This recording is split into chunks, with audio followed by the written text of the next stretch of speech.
साथियों, क्या डर से जीता जा सकता है? इसी के लिए एक छोटी सी बात लेके आया हूँ। एक समय की बात थी।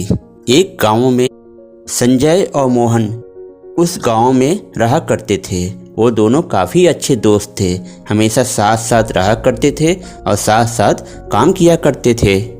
एक बार क्या हुआ कि उन्हें किसी काम से अपने गांव से शहर जाना पड़ा और लौटते समय रात हो गई। दूर दूर तक अंधेरा था, सन्नाटा अपना पैर पसार चुका था, भयानक भयानक आवाज़ें आ रही थीं। तो दोनों लोग थोड़ा सा सहमे और उसके बाद संजय थोड़ा सा डरपोक था, लेकिन मोहन थोड़ा सा साहसी था। लेकिन दोनों आपस में बात कर रहे थे। तो संजय ने मोहन से पूछा, दोस्त ये बताओ, तुमने कभी क्या भूत प्रेत देखा है? तब मोहन ने कहा, नहीं।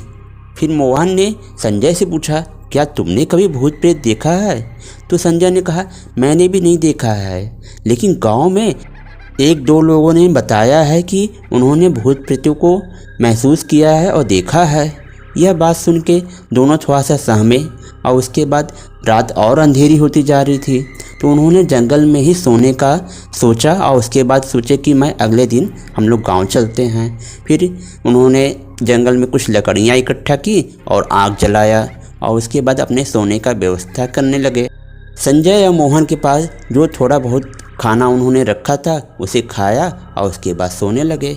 मोहन तो आराम से सो गया, लेकिन संजय को बराबर डर लग रहा था कि कोई है जो उसको देख रहा है। लेकिन वो क्या करता, और धीरे धीरे करके वो सो गया।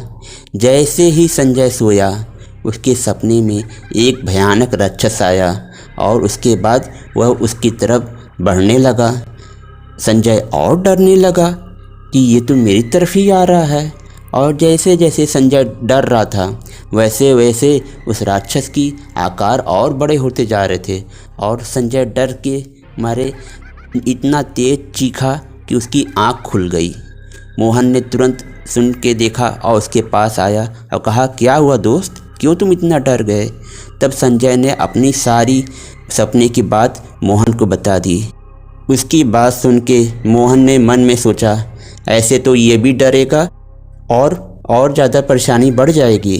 उसके बाद मोहन ने संजय को थोड़ा सा हिम्मत दिया।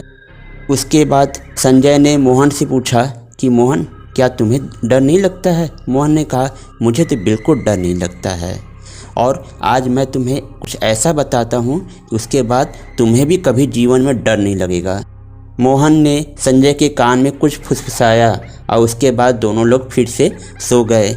जैसे ही संजय सोया, फिर से उसके सपने देखने लगा और उस सपने में देखा वह राक्षस उसकी तरफ बहुत तेज़ी से बढ़ रहा है। तब संजय थोड़ा सा फिर से डरा, लेकिन जैसे ही डरा उसे तुरंत मोहन की बात याद आ गई और उसने कहा, कौन है? कौन मेरी तरफ आ रहा है? मैं तुमसे बिल्कुल नहीं डरता हूँ, सामने आओ, मैं तुम्हें देखना चाहता हूँ। यह बार बार संजय बोलने लगा।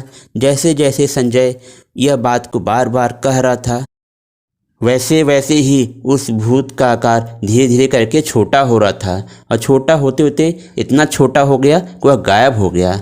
और उसके बाद पूरे जीवन में कभी संजय ने डरा नहीं और वो दोनों लोग जंगल में सोए और अगले दिन अपने घर पहुंच गए। साथियों, हम डर से जितना डरेंगे, डर हमें उतना ही डराएगा। अगर हमें डर से जीतना है तो डर की आंखों में आंख डाल के हमें बात करना होगा कि मैं तुमसे नहीं डरता, मैं अपने जीवन में कुछ करके दिखाऊंगा। जब हम अपने डर से बार बार यह कहेंगे, वह डर भी उसी भूत की तरह छोटा हो जाएगा और गायब होकर कभी आपको नहीं परेशान करेगा। मैं आपको विश्वास दिलाता हूँ कि जिस दिन हम अपने जीवन में ऐसी सोच करेंगे, हमें जीवन में आगे बढ़ने से कोई नहीं रोक सकता। इसी तरीके से यह मेरी छोटी सी बात यहीं पे समाप्त हो जाती है। आप मुझे कमेंट करके बताइए आपको मेरा यह वीडियो कैसा लगा। साथियों, अगर आपको मेरा यह वीडियो पसंद आया हो तो इसे ज़्यादा से ज़्यादा लाइक करें, शेयर करें और मेरे चैनल को सब्सक्राइब करें। बेल आइकन को ज़रूर दबाइएगा, जिससे मेरी आने वाली कहानियों की नोटिफिकेशन आपको मिलती रहे। साथियों, अब मैं आपसे विदा लेता हूँ। मैं अगली कहानी में फिर मिलूँगा, तब तक के लिए बाय बाय।